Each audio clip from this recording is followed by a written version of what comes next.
ఉద్యమంలో అహింస ద్వారా మన దేశానికి స్వాతంత్రం తీసుకోవడానికి ప్రధాన పాత్ర పోషించినటువంటి మరి మన మహాత్మా గాంధీ గారు ఏ విధంగా దేశానికి స్వాతంత్రం తెచ్చిందో మరి మన భారతదేశంలో పిత్తందారి వ్యవస్థలో భూమి మొత్తం కబ్జాలో ఉండే మరి ఆనాడు ప్రియ శిష్యుడైనటువంటి గాంధీ గారికి ప్రియ శిష్యుడైనటువంటి వినోబా భావే గారు మరి భారతదేశంలో కాకుండా మన తెలంగాణకు వచ్చి పోచంపల్లి అనే ప్రాంతాన్ని సందర్శించినప్పుడు అక్కడ హరిజనులు చాలా మంది నాకు భూములు లేవు మరి ఎట్లా బతకాలని చెప్పేసి అడిగినప్పుడు అక్కడ రామచంద్రారెడ్డి అనేటువంటి భూస్వామి ఆ యొక్క ఆ వినోబా మాట విని నాకు భూమి కావాలి అందరూ భూమి ఇస్తామని అడిగితే ఎంబడే 1 ఎకరాలు ఇవ్వడం జరిగింది.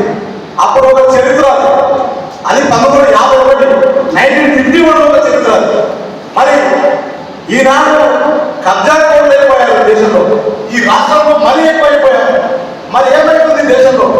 మరి పుణ్యవాళ్ళు ఎక్కువైనారు. భూమి అందరూ సమాన హక్కులు ఉంటాయి. భూమి పైన సత్యం అహింస ఆ మార్గంలో ఉన్నటువంటి వినోబా ఆస్తులు భారతలు ఎక్కడ లేవు. మరి ఇంకా ఇక్కడ ఇచ్చేసినటువంటి పెద్దలు నాకు చాలా తర్వాత ఏదో పుస్తకాలు చదువుకున్నాం వినోబా గురించి, కానీ ఇక్కడ చూస్తే చాలా గర్వంగా ఉంది సార్. మరి ఇంకా మీరు యొక్క ఉద్యమాన్ని బతికిస్తున్నారని చెప్పేసి నేను అనుకోలేదు. ఎన్నడో అయిపోయింది కదా, సరే ఇవన్నీ మాట్లాడదు. కానీ ఆనాడు నక్సలైట్లు భూములు వస్తారని చెప్పేసి ఎలా చేయడం వాటిని వెళ్ళినప్పుడు కదా అక్కడ ఫోన్ వచ్చిన తర్వాత సోషల్ మీడియా వచ్చిన తర్వాత టోటల్గా వాళ్ళని కూడా కథ పెట్టరు.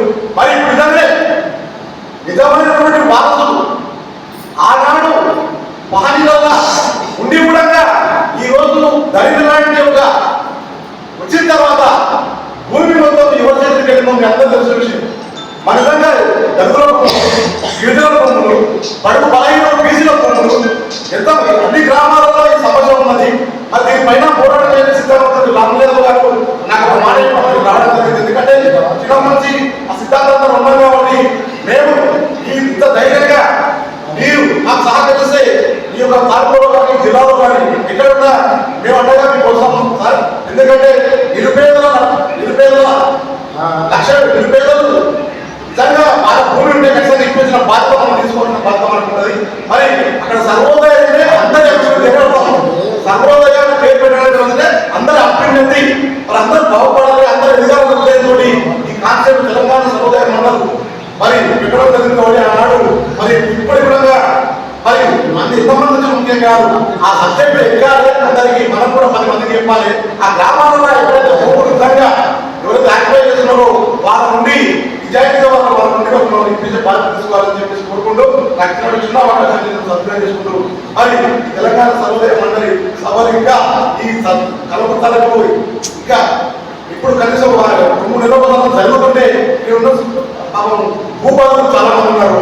వాళ్ళు వస్తారు, వాళ్ళకి తెలియదు ఏదో అనుకున్నారు. కానీ భూదాల పోరాటం అనేది చాలా గొప్పది.